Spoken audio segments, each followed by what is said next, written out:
সমস্ত জায়গার তল্লাশি নেওয়া হয়েছে, হাসানকে কোথাও খুঁজে পাওয়া গেল না। কতক্ষণ লুকিয়ে থাকবে? নিজের বিয়েতে তো আসতেই হবে। Arrest him. না ইন্সপেক্টর, আমাকে আর গ্রেপ্তার করতে পারবে না। ইন্সপেক্টর, এই নিন মিস্টার রাজা ও হাসানের জামিনের কাগজ। যাও ইন্সপেক্টর। এতদিন তুই আমার দুশ্মন ছিলি, আজ থেকে আমি তোর দুশ্মন।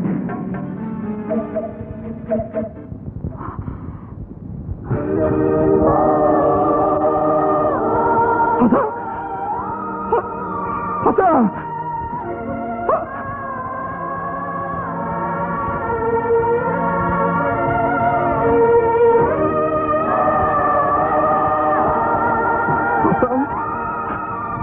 ভাই ভাই হাসান,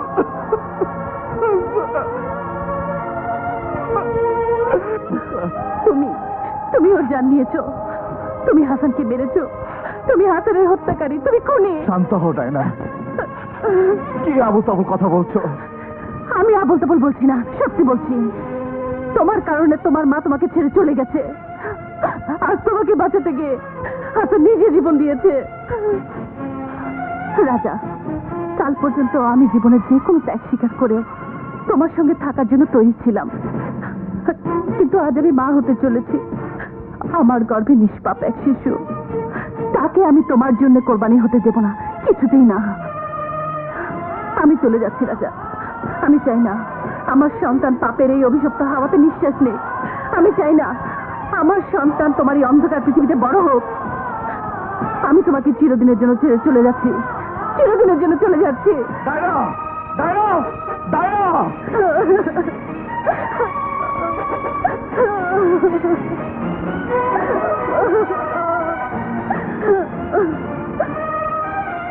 যাও, সবাই চলে যাও, আমার কাউকে দরকার নেই, কাউকে দরকার নেই। আমি তোমাদের সবার জন্য জীবন বাজি রেখেছিলাম, বিনিময় একটু দোয়া তো দূরের কথা, সবাই মিলে আমাকে গালি দিয়েছো, মিথ্যে সততার দোহাই দিয়ে বড় বড় ভাষণ শুনিয়েছো। এই শুনেছিস, শুনেছিস তুই? হ্যাঁ, কেউ এই জন্য চলে গেছে যে আমি হারাম রোজগার করি, কেউ এই জন্য চলে গেছে যে সে সন্তানের মা হবে। কিন্তু ভাই হাসান, তুই কেন আমাকে ছেড়ে চলে গেলি? আমি যে একা হয়ে গেলাম হাসান, আমি যে একা হয়ে গেলাম হাসান। ভাবি, ভাবি, কি হয়েছে বোমা? কি হয়েছে বলো না, কি হয়েছে? তুমি কাঁদছো কেন বোমা? ও আসবে না মা, ও আর আসবে না। তুমি কার কথা বলছো? যারা শিউলির ডলি উঠে দেবার কথা ছিল, সেই হাসান নিজে আজ পৃথিবী থেকে উঠে গেছে মা। তুমি কি বলছো বোমা? এমন অশুভ কথা বলছো কেন? আমি সত্যি বলছি মা, আজ এখানে আর সানাই বাজবে না, এখানে কান্নার রোল বাজবে।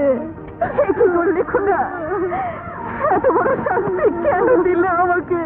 কেন দিলে?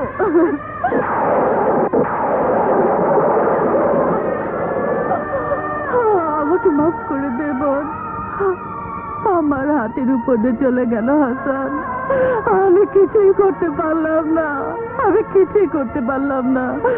আমাকে মাফ করে দে বোন, আমাকে মাফ করে দে, মাফ করে দে।